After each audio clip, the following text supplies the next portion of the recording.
गौरी पुत्र गणेश भगवान की जय। जय श्री कृष्णा, राधे राधे। नमस्कार दोस्तों, आपके अपने YouTube चैनल एक्सप्लोरिंग देवस्थानम में आपका स्वागत है। हर महीने भगवान विष्णु के लिए एकादशी व्रत रखा जाता है। अगले दिन व्रत खोला जाता है, लेकिन एकादशी व्रत पारण का नियम जानना ज़रूरी है। यह भी जानना ज़रूरी है कि एकादशी व्रत खोलने के लिए क्या खाएं और क्या नहीं खाएं। इसकी गलती से आपको व्रत का पूर्ण फल नहीं मिलता। धार्मिक ग्रंथों के अनुसार एकादशी व्रत को द्वादशी तिथि पर खोला जाता है। इस दिन व्रत खोलने के नियम का पालन जरूरी है, क्योंकि इसकी अनदेखी से व्रत का पूरा लाभ नहीं मिलता। ऐसे में आइए जानते हैं एकादशी व्रत पारण के नियम। धार्मिक ग्रंथों के अनुसार भगवान विष्णु को तुलसी दल प्रिय है, इसलिए उनकी पूजा में तुलसी न हो तो वह पूजा या भोग स्वीकार नहीं करते। इसलिए भगवान विष्णु के व्रत में तुलसी का प्रयोग बहुत ज़रूरी है। साथ ही एकादशी व्रत के पारण के लिए भी तुलसी पत्र को मुंह में डालकर करना चाहिए। इससे अखंड सौभाग्य, आरोग्य और संतान सुख की प्राप्ति होती है। एकादशी व्रत में चावल खाने पर रोक है, इसलिए एकादशी व्रत का पारण चावल खाकर करने का नियम है। मान्यता है कि एकादशी के दिन चावल खाने से मृत्यु के बाद प्राणी का जन्म रेंगने वाले जीव की योनि में होता है, लेकिन द्वादशी को चावल खाकर व्रत का पारण करने से इस योनि से मुक्ति भी मिल जाती है। इसी के साथ मान्यता है कि एकादशी व्रत पारण के लिए पकाए जा रहे भोजन में गाय के घी का प्रयोग अवश्य करना चाहिए। इससे भगवान श्री हरि प्रसन्न होते हैं। इसी के साथ आइए जानते हैं एकादशी व्रत पारण के दिन तुलसी माता की कथा। तुलसी से जुड़ी एक कथा बहुत प्रचलित है। श्रीमद् देवी भागवत पुराण में इनके अवतरण की दिव्य लीला कथा भी बताई गई है। एक बार शिव ने अपने तेज को समुद्र में फेंक दिया था। उससे एक महातेजस्वी बालक ने जन्म लिया। यह बालक आगे चलकर जालंधर के नाम से पराक्रमी दैत्य राजा बना। इसकी राजधानी का नाम जालंधर नगरी था।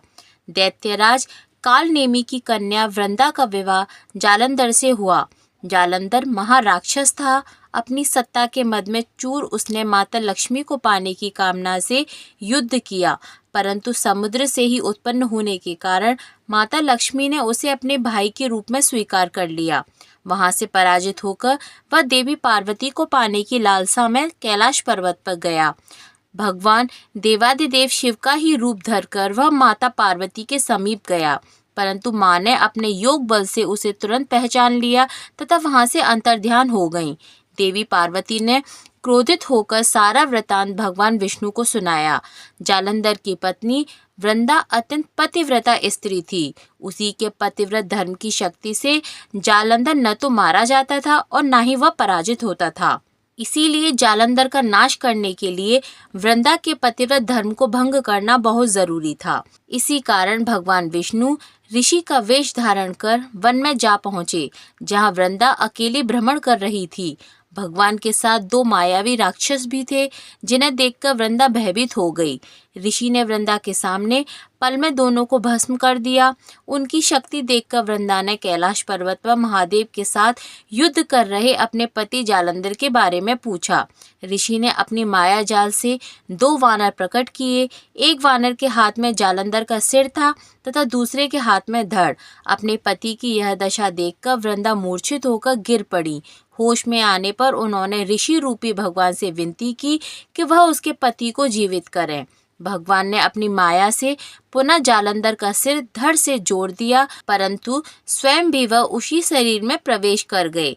वृंदा को इस छल का जरा सा भी आभास नहीं हुआ। जालंधर बने भगवान के साथ वृंदा पतिव्रता का व्यवहार करने लगी, जिससे उसका सतीत्व भंग हो गया। ऐसा होते ही वृंदा का पति जालंधर युद्ध में हार गया। इसी सारी लीला का जब वृंदा को पता चला तो उसने क्रोधित होकर भगवान विष्णु को शिला होने का श्राप दे दिया तथा स्वयं सती हो गई।